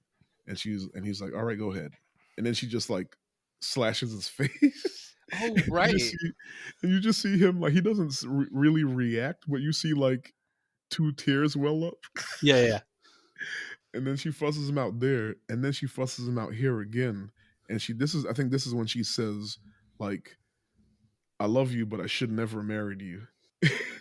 So like now he's like, oof, like, all right, I'm gonna leave because I fucked up. And he said he's going to go on a suicide mission to get Mhm. Christopherson back. So now the townsfolk decide to go looking around the sewer for Christopherson. And when I say townsfolk, I mean like the animals. And like they're walking around calling his name, and they encounter the rat from earlier who tells them Yeah. that the farmers have Christopherson, and he gives them a ransom note, which is funny because we know who you are. Yeah. Why take the time to make? And it's one of those ransom notes with like the cutout letters from magazines. Yep. And I just love that they reiterate that gag later. Yeah, Like, well, we'll get into that later, but yeah, even the movie they're mentioning like, wait, we know who they are. Like, yeah. But just for shits and giggles, Somebody I had guess. letters cut out already, and they were like, "I gotta use these for something." I have to justify keeping all these old National Geographic magazines. So Yes. I'm not a hoarder. See, they needed them. I knew it. I just like collage a lot. But yeah, and like Ash appears and he tells the rat that he's like, "You got the wrong fox. I'm his son." And the Yeah. rat's like, "Oh, I see the resemblance." So they start the fight, and like Mr. Fox, who's on his way out, like hears Ash scream, and he runs back. And then before he gets back, Felicity jumped into the fight with a chain. I don't really think you see her fight. Like they kind of like I really talk. wanted her to fight. I really Yeah, wanted her to fight, but it's the but he fantastic Mr. Fox. yeah, it's So not her movie, but he instead that's what it was. She was ready to fight, but he started flirting, and she's like, "Is a psychotic rat trying to flirt with me?" Yes. Then Mr. Fox arrives, and like they all kind of fight him, and like they beat him damn near to death. And before he dies, he confesses he got weirdly. electrocuted, right? I don't even remember. Yeah, Wait, I is think that he got thrown into some electrical what's called, and you get to see Oh, a skeleton. you're right. Yeah. They threw him into something, and that was a wrap. And like right before he died, he told him where Christopherson was. They And threw it's him into some weird electrical thing in the sewer. in the sewer. I still don't know what it's supposed to be. It's just wire. Generic electric wire. You The know, third rail. canonically the best place for electricity Wait, is the think sewer. about it. Like we were just talking about New York rats. And like New York rats live in the subway in the sewers, and like every once in a while I had a friend who used to work on subway tracks, and he said like that's the Oh, most common thing they found was like some either rats would sometime get too close and touch the third rail and fry, or they'd be cut in half because they were walking across the rail and the Oh train God. came. it do So be it like was like that sometimes. so he just saw a lot of rats and a lot of dead rats. But that was the sewer. Oh wait, that was the subway though, right? Not the sewer. I mean, yeah, but like him seeing electrocuted rats was a common thing because So it touched weird. the third rail, the electrified rail or whatever. I've never been around a subway, so every time somebody says don't touch the third rail, I'm just like, yeah, You don't know what they're of talking about. course. I don't know what they're talking about, but I'm like, yeah, I don't have public transit out here, dude. Southern California. Oh yeah. Well, I'm glad I could I'm from enlighten you with that. I'm from San Bernardino, California. This is the way we talk, man. Actually, I do work adjacent to San Bernardino, so not necessarily proud of that, but it's a true story. Is San Bernardino what's on the other side of the Hollywood Hills? Or is that Uh, San Fernando? I don't know. I've never been to California. I just know everything is San something or yep, lost something. whales' vaginas everywhere. What? Sorry, it's an Anchorman reference. I'm sorry. Oh, This is San Kim Diego. got it. San Kim's with Diego. you. Okay, good. I would have felt really bad if nobody did. So we're not asking Ren to come back ever. It's like shit. No. Blew it. I'm Ron Burgundy. This has been real fun. But yeah, so Mr. Fox gives yet another speech explaining that his suicide mission is called off, and now he's going to go on a go for broke rescue mission. So that means everybody's involved. Like it or not, you're coming with because it's Yeah, fantastic, Mr. Fox. and he rallies the people, and everyone has a job now. So like they get things hashed out and start the mission, which at first seems to just be to cause a bunch of chaos. Like they start throwing flaming pine cones everywhere, but Yep. I guess that creates the diversion for Mr. Fox and Kylie and Ash, who snuck on again. I Everyone do really else- love how they're having everybody call out and like they're calling out people's Latin names Yeah. and stuff. You know, like what's Oh, your yeah. power? What's your sweet move? And he's like, I'm Yeah. fast. It's like, what's your move? Like, I'm small. It's like, okay, all right, we'll find. Like, what do you do? We Yeah, can work easy. with that. Demolitions. It's like, all right, Okay. well, And then one only person had to one, have it. yeah, only one person really did anything. I mean, like Mrs. Fox was like calling things, or like somebody was calling them out, and she was moving the stuff around on the mural she painted, Which had lightning. which had lightning. And, Sorry. uh, oh, and I think it was like the rabbit was writing things down, Hmm. but like that Yeah. was it. Anyway, like so the flaming pine cones, and they run up to a motorbike. This is what we said earlier about Yeah. yeah, they run up to the motorbike, or they run behind the motorbike and then drive off in a smaller version of that motorbike that was just sitting behind that one. uh, Uh, Once again, lending to that charm of just like, guys, don't take it seriously. yeah, Okay, I understand it's a you know a fox. giant full size chicken at the farm, Mhm. but for some reason it fits in a pan in like the fox's house. Okay, just go with it. Yeah, Like, and like let's not think too hard about the fact that there's a bunch of animals wearing clothes who need to steal Exactly. animals to And kill what's and their eat. economy look like? Like, you know what I mean?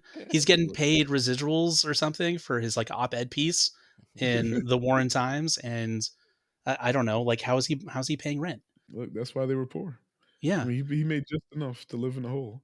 And at some point, when they moved into the tree, Mrs. Fox was like, "Do you still feel poor?"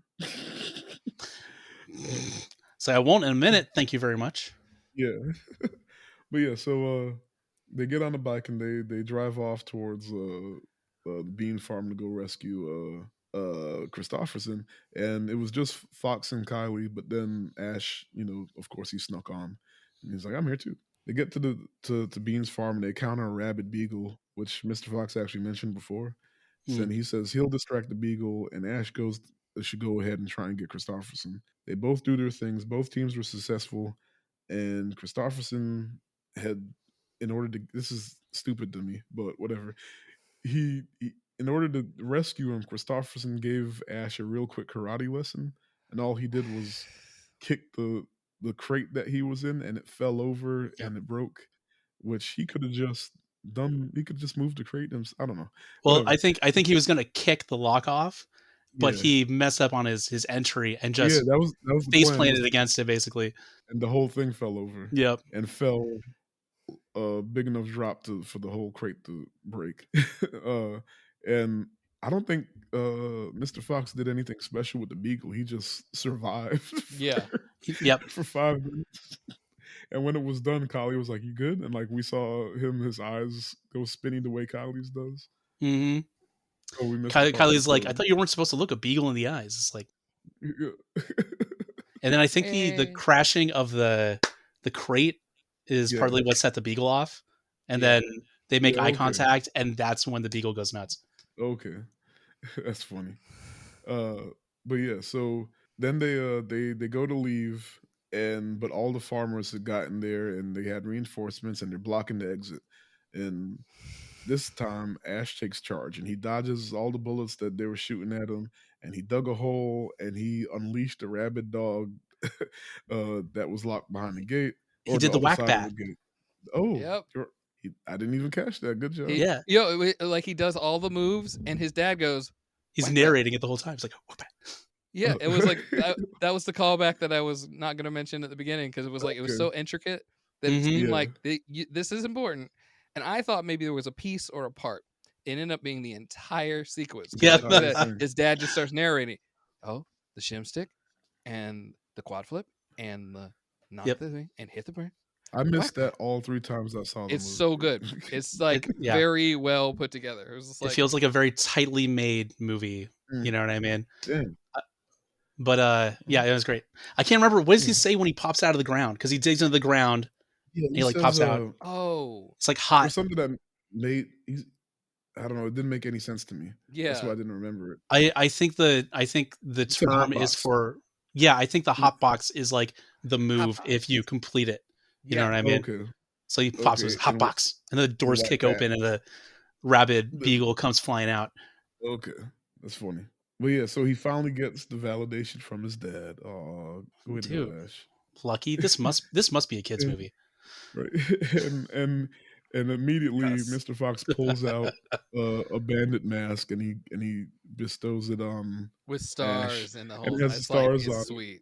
Oh wait, I will say right before Ash does that, Mr. Fox says a line that very much in the same way of like your guys' Encanto episode when you're joking Mhm. about like, have you ever heard your mom apologize? Oh, somebody listens to the podcast. Weird. Oh, Who? We had a no we had a on the ear recording we did last night with Mauricio.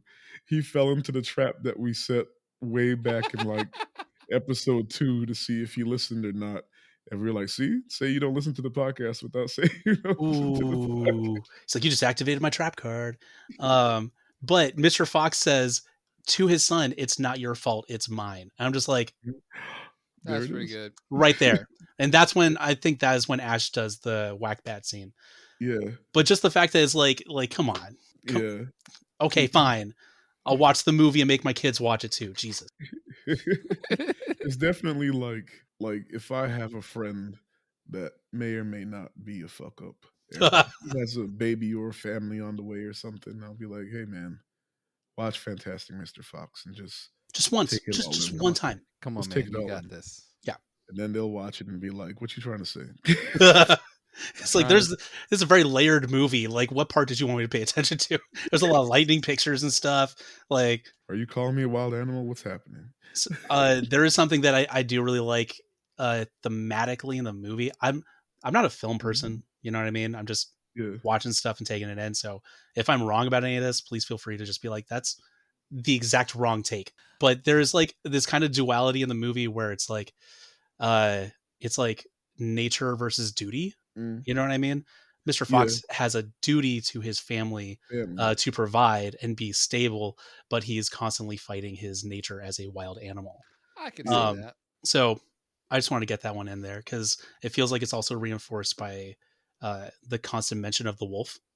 So I don't know if you remember throughout several times of the movie, he mentions that he's afraid of wolves. Yeah, we even Yes. see You know it what I mean? now where when they finally escape, Exactly. they stop and or if Kylie's like, "Hey, what's that?" Or don't, or he said, "Don't look behind you," because he knows that Mr. Fox is afraid of the wolf. Yep. And of course, they look and stop, and it's a wolf off in the distance staring at him. Mm-hmm. Yeah. So he finally has his moment where he looks the wolf in the eye, and like there's like a understanding between them, I guess. Yeah. Yeah, it's difficult to tell if it's Fists because in the air. yeah. It's like But power by power to fist, the anthropomorphic people, I guess. Canines. Yeah. you really need a fist. I wrote that down the first or the not the first time I saw the movie, but the recent watch. I forgot to put it in my thing. Yeah, the fist that took me out. He's like, wish him well, or he said they told like the kids to wish him well or something. Yeah. Like, good luck, and they're like, good luck, and Wolf's like. I thought that was a little weird. I couldn't tell if it was like, yeah, we have solidarity with our wild brethren, Oh, but at the maybe same he time, finally like made peace with it, or I don't know. yeah, I couldn't tell if like his fear of the wolves was the fact that like that is a predator that's higher in the food chain, or if the wolf is supposed to represent that kind of like wild nature that he's afraid of, perhaps It because he kind of needs feels to like support it's his family. both. Yeah. Maybe like he knows that he shouldn't like he's not supposed to be doing this shit. Like a part of him knows he's not supposed to be doing this shit, but that's the wild side. And Mhm. like he's afraid of that wild side ruining things, but he can't help but You can't do dismiss it it. entirely. Right. Yeah. Yeah. Yeah. And he can't seem to find a balance because he lived 12 years of his life trying to deny it, which could be why he Yeah. jumped And so then it hard all back into it. yeah, because it wasn't even just like we just gonna hit Bogus and be done with it. He's like, nah, this is a triple header. Yeah. Yeah, it's not even a little scheme. It's not a little Mhm. scheme. It's like, hey man, we planned an entire movie around this. Yep. So But yeah, so nice little philosophical moment. yeah, sorry, Uh, I'm big on yeah. tangents. Sorry. No, it's no, that I like it. It's Uh, another weird thing about the wolf moment is I don't know if you guys, and this is terrible because it's there's a lot of context that doesn't work here. I feel like there was a movie I saw in the late '90s where there was purposely two movies that touched for a moment and then split apart. Like there was a scene in both movies where the scenes just stuck together and they were like on purpose, and then And they this is split two back apart. separate movies, or They're it's two one separate movie? movies. They're two Okay. separate movies that had nothing to do with each other, but they both had a scene in the same place where the people interacted, and then they just went about their business. I can't remember what it was. Oh But that, no, you can't remember it all? No, nope, I've never no, remembered gotta what do it it was. A now, Ren. friend of mine was like, "That sounds like a fever dream. It didn't happen." We have to Who was in it? consult. I We have to feel like consult the other group. the Yeah, we problem is can't mention Chevy that Chase group was in up. it, and I don't care for him. Oh yeah, no thanks. But that spot of the movie with the wolf, it felt like that entire thing with the wolf is Felt like it should have been a something different else. movie. Yes, and those Got it. movies just interacted for a moment. Mm. And like if there was ever a wolf movie, there would just be this moment where there's these silhouettes, And and he's just they like, t- I'm not sure what those people are doing, There's a but I dog. they see respect some them. foxes in Yeah. a car, like Yeah. a little sidecar with a He's bike, just like, and they're he's just just like, I just respect them. "What movie is this from?" Like, Yeah, it That's felt like funny. that. interesting. It's not a cameo. It's like a yeah. Okay, I have an idea what you're talking about now. Yeah. Mhm. Okay. That's I'll kind of neat. never know what it is. I'll be on my No. deathbed. I'll go, Hey man, I'm gonna find out. Just like when you try to describe the smell of your body wash or whatever, and if there's a cologne that smells like it, and I went on that journey to try and find it, I'm gonna find oh this movie. snap! Right. That was I'm always starting people on journeys they don't need to go on. I apologize. Oh man. Yeah, so they not sure how much time passes after this, but like the farmers are still camping out outside the sewer, on top of a manhole cover, waiting for the foxes to come out. And meanwhile, the animals they kind of just settled into the sewer underneath. And Mr. Fox gathers the family and he brings them to a ladder and he pretends he doesn't know what's at the top and he puts on this whole little show. And finally, they go up the ladder, revealing an entrance to a supermarket. And so now they have access to food and they really don't need to leave the sewer again. And things, can work out for everybody. And Mrs. Fox tells Mr. Fox she's pregnant again. And Ash tells his dad to give another speech. And then this time he gives yet another speech, and this time he toasts their survival. Yeah. So we assume he finally learned his lesson. hmm Yeah, and We can only assume. Yeah. The movie's a wild ride. Yeah. I think it's really tight. Something about the second act when they have to dig into the ground, which I think would be the second act. It felt Yeah. like it kind of hit a lull for a Yeah. little bit. Yeah. I am glad that I like Henry Selick as a director, and I love a lot of his work and stop motion, etc. I feel like that would have been worsened with Henry Selick's pacing. Ooh, Yeah, probably. yeah. So I'm glad like- it felt tight the entire Wendell movie. and Wild was definitely felt like that could have been shortened for Pacing, me.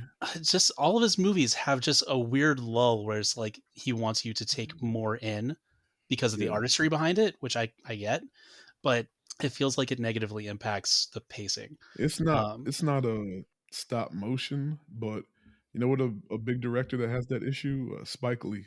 Yes. And I get it. Like you put so much work into this piece of art that you want everybody to accept all of it. And so cutting pieces of it is hard, but man, like With Spike, a lot it of feels he like has a he's pacing really issue. trying to like catch you off guard. So he puts this lull in there on purpose to like make you kind of sit there and go, all It's like a right, setup. okay, Yeah. okay, and then he's just like, gotcha. Bang, and then gets you back in. Yeah. So damn, got me again. But movie is great. It's even when I watch it now, it's still good. You know, I would love to hear your guys' takes on it. Honestly, nothing that we haven't already said. It's I enjoy the philosophy behind it. Like maybe I will try and force this on any new dads I might come across. Come on, Padre. It definitely like that. Now I'm thinking about the lull you talked about because it does. I do kind of drift out of it for a little bit, and I think that's why I never catch the whack bat part. Oh, that makes sense because you're just kind of getting caught right back into it. And Yeah, like I it's an totally- intentional lull maybe, and so we can build up, like ramp it up really hard in the climax. maybe even to me the climax wasn't that insane. No, But I still like the movie as a whole. I don't really have any things I dislike about it. It's just Mm-mm. that I've seen it 3 times, and the same part got me 3 times. So, I don't know, it's probably just me, but I still think it's great. I think I have it as a actually, like oh, I mean, we're gonna get to ratings in a second. I'll talk about it there.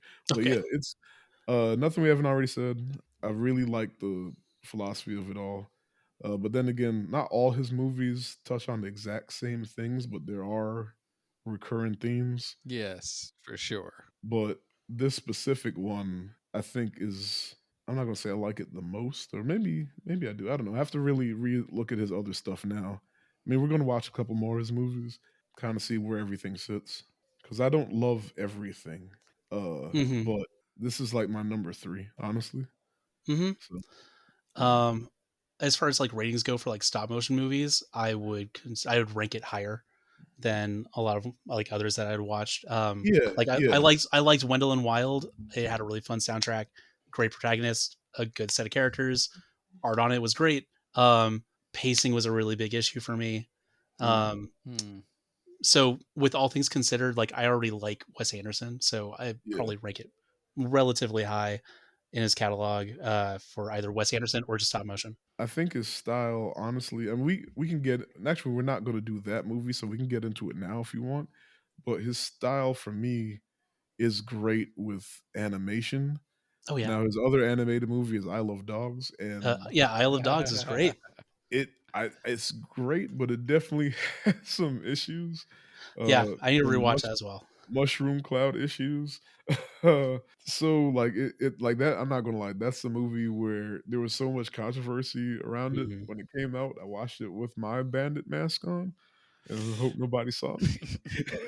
You trying to Red Dead Redemption your way Look, through the look, just movie. hope nobody saw me. But yeah, it was, but it was still good. It's just like a little tone deaf, but Yeah. uh, otherwise, yeah. But his style, I think, fits with animation so well. Maybe because he gets to be even more wacky and surreal. Yeah. Uh, so I'd like to see more. I well, actually, Tim, I'd love to hear your thoughts as well. What on the movie? This movie in general? Yeah, sure. Or Wes Um. Anderson more Well, broadly. I whack I that. kind of would laser focus in on the idea of his style and his tropes all fitting so well with an animated movie. It's interesting that he doesn't do it more often. Yeah, It all transfers over so because then we well don't that, get to like see I Owen said, Wilson's face. there were so many little specific things that I was like, oh, that reminds me of when he does this, or like you. But you're not wrong about the pacing thing because there's a whole section of Zissou that is like nothing is happening right now, Hmm. and this movie kind of gets into that. While there is, you know, kind of the story is moving along, it's just kind of like it could have been a better transition at the time to make it Hmm. stick, make it really work. Um, I think one of the weirder things about this movie in particular is that it starts off, and I don't know if you agree, it starts off as if it's not going to do Wes Anderson stuff. Yeah, For a Hmm. little I bit, caught that it's too. like not there. And then it catches up with itself and goes, no, no, here we're doing it. We're going to Mhm. do all of that. It's not very long. It maybe it's 8 to 10 minutes, but there's just this feeling of like, well, Because I I remember guess it's thinking really that not his quite his there. And then animated it, movies are different, and then, eventually I was like, "Nah, they're the same." Yeah, Yeah, it's like, oh, there's nothing still that's a title bad thing, cards. but yeah, Yeah, mm, yeah. some of yeah, the stuff is there, but something's not quite right. And then it just all started to just to stick to gel. It was fine from that It's point kind of on. coalesces a little bit. Yes, Yeah. yeah. it took a Um, minute, but once they were there, it was like, but it was an odd feeling because all of them from the jump, you feel like you're watching a Wes Anderson movie. Like maybe somebody's putting a, like they're setting You a know what it is? table and then they're the only It's person that sits there. Weird stuff that makes you yeah, know that you're doing it. But this uh, one yeah, didn't quite start that way. Speaking to what you guys were saying about his like aesthetic playing well to like an animated feature, something about Wes Anderson movies feels very like there's a lot of intent behind it. Much so in the way of like you're watching, like you're looking at like a dollhouse. I would reference this to like images from like Grand Budapest Hotel. You know what I mean? It's all featured. It is very plain. You have like cross cuts. It's almost like watching theater where you have like a play that's broken up into acts. You have title cards. You have this very like well established like setting. But instead of like a play where you're supposed to like project and do like really big motions, etc., it's very tight. You know what I mean? Everybody's speaking like, oh yeah, well, my name is Mr. Fantastic. You know what I mean? Like everybody's being like smug and like low tone and everything. So I feel like for an animated feature like this, it just like his aesthetic just translates really easily. I've always felt that the movies feel like what kids think adults are like. Yes. It's like it's little kids. Well, this is me as an adult, and I do this. Like you could imagine it as a bunch of children like play acting out like the situations. Yeah, even some of the words that they use. You know what I mean? Like Mr. Fox uses the word littler. Yes. Yeah, to describe like his kid. It's not my just kid like shorter. Yeah. It's not he's taller. He doesn't say he has a diminutive stature. You know what I mean? He's like, no, he's literally littler. I just remember something. This is a Roald Dahl book. Yeah, it is. It's not an original story. So, do you from think the 70s? I think. Do you think this is, or some of these things we're talking about, is from the book and not? I think it was inspired by. I don't think it was a carbon copy, like a lift. Okay. But do you think that's why like it doesn't start out feeling like a Wes Anderson movie and then it turns into like one? Maybe they tried to sort of pull from that and then poured in the juice a little bit later. The Anderson juice? Or do you think, are you saying that like all of his movies feel like kids playing out? Yes. Okay. Like the same set of kids even. And today we're sub-captains. That's why it's the same actors. This week we're a family dealing with a funeral. You know, it's just like, you know, kids like playing in the room with the same set of costumes and whatnot. Every once in a while you just do something weird. Like, why are you dressed like a tennis guy? Because my guy's a tennis guy. Also, he's suicidal. Yeah. He's like good at tennis, but he doesn't want to live because he loves his sister. What? I don't know. I don't know if that's okay. Adopted. Thank you. She's adopted. Yeah, I'm adopted. And I have a wooden finger. Oh man, if you could ask me what my ideal woman would have been when I was 18 and watched that movie, we're like Margot Tenenbaum. Oh no, that that moment when she like is walking in slow motion and what is it? Nico is playing in the back. Mm-hmm. She's got that heroin chic thing going on. That whole scene was made for everyone watching to fall in love with her. Oh yeah, smoking cigarettes. Heavy eyeliner. I'm just like, holy crap, dude. Bob haircut. Clip. Yeah, I remember. So what character in the movie would you guys say you are? I always love that question. I don't get to ask it every movie because not every movie has like neat characters. But like, I don't know. I'm probably Ash. I'm sorry. What was the question? So what character are you in the movie? My credit isn't good enough to be Kylie. I don't need to drink. I don't need to drink like the rat. And those were my two favorite characters. I'm not a natural. That's what I should start doing. Asking your favorite character and then asking what character you are. That's different. There's a meme going on that is that. It's like, what character did you think you were growing up? What character did you actually turn into? Oh, that's funny. Yeah, that one's been. I only saw one of those. I didn't know it was a trend. That one's been pretty good. Okay, so I probably thought I was Ash, but I'm probably most like Mole. Okay. Because Mole is a piano player that has a line where he says, like, I won't even get to see the sun when everybody's yelling at Mr. Fox. Yeah. And he's like, hey, you're a mole. You never see the sun. It's like, that doesn't matter. That's besides the point.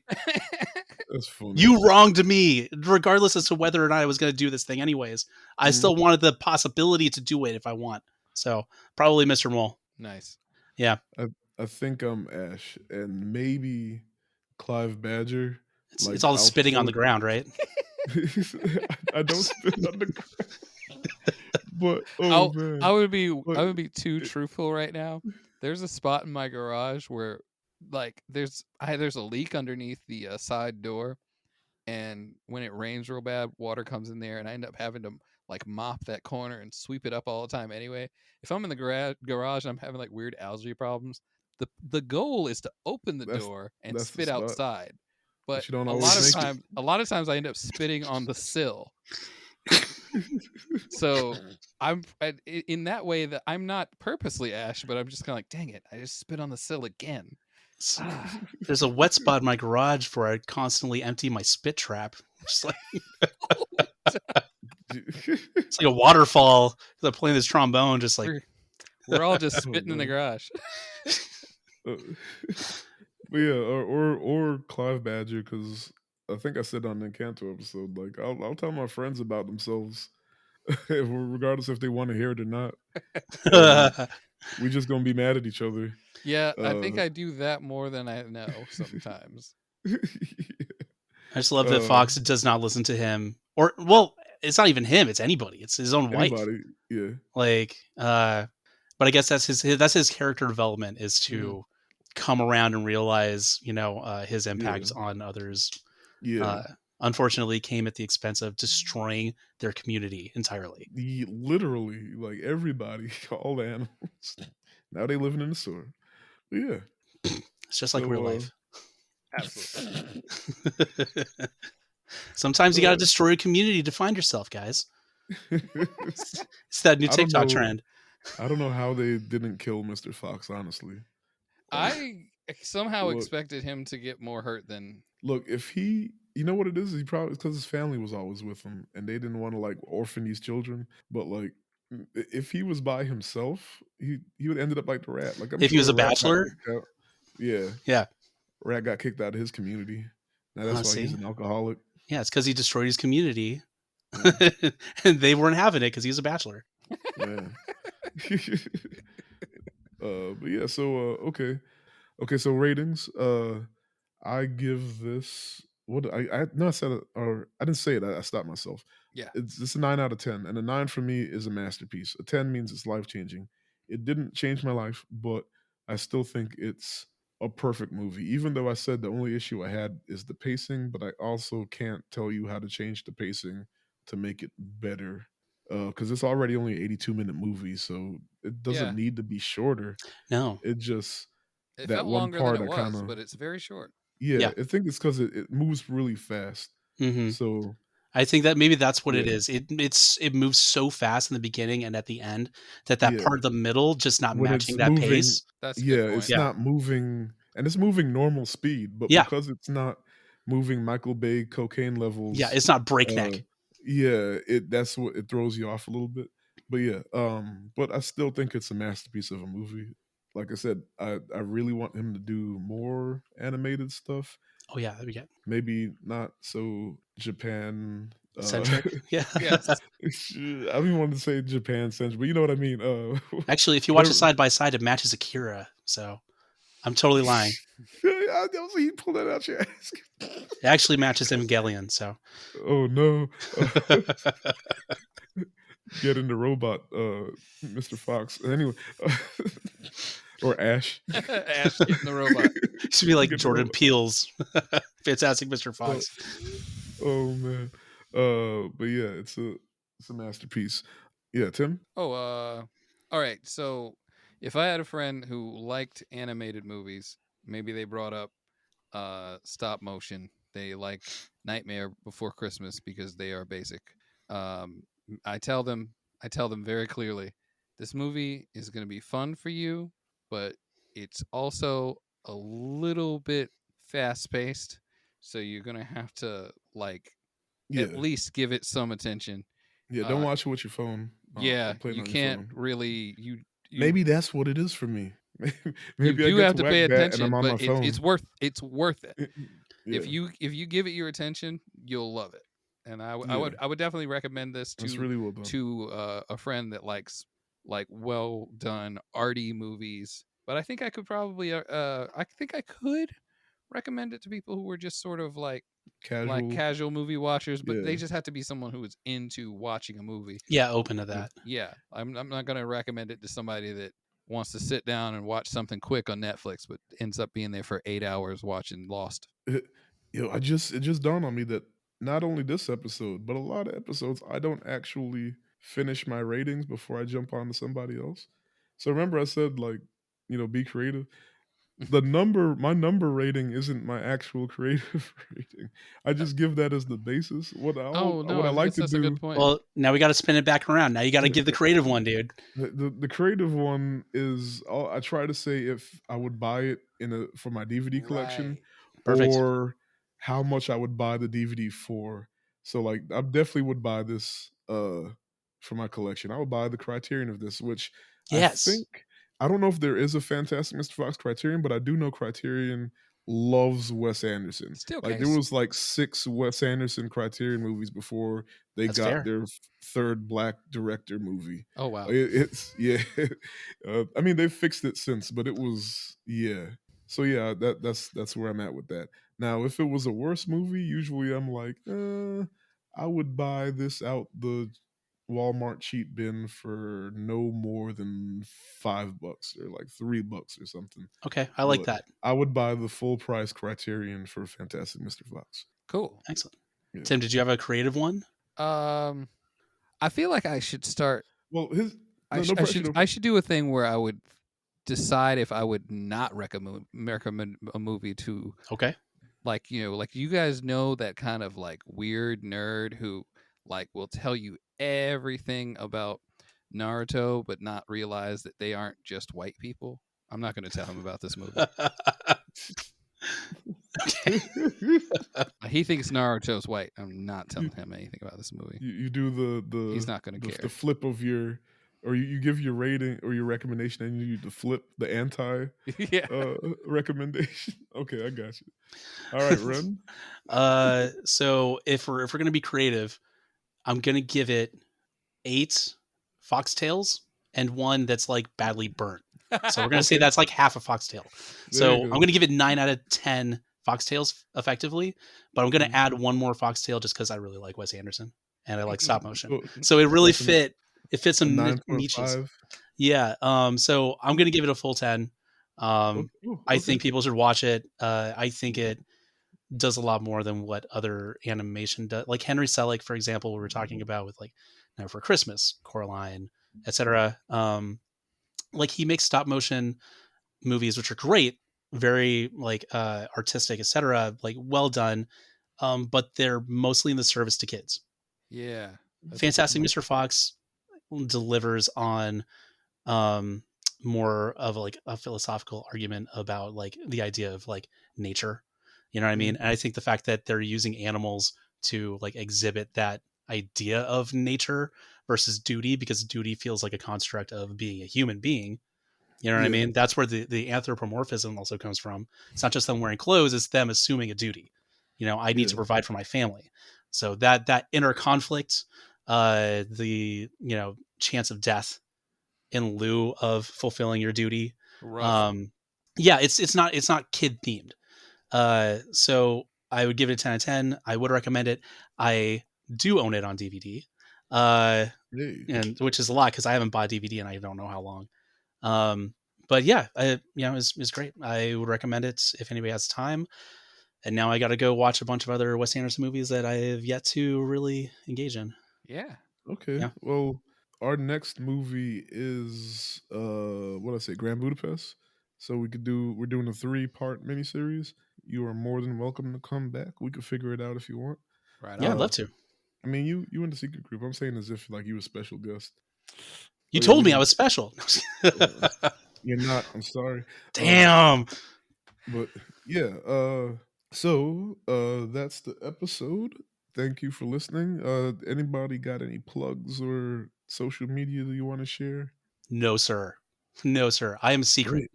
I just remembered. I was going to ask you, where does this fall in your ranking of Wes Anderson movies so far?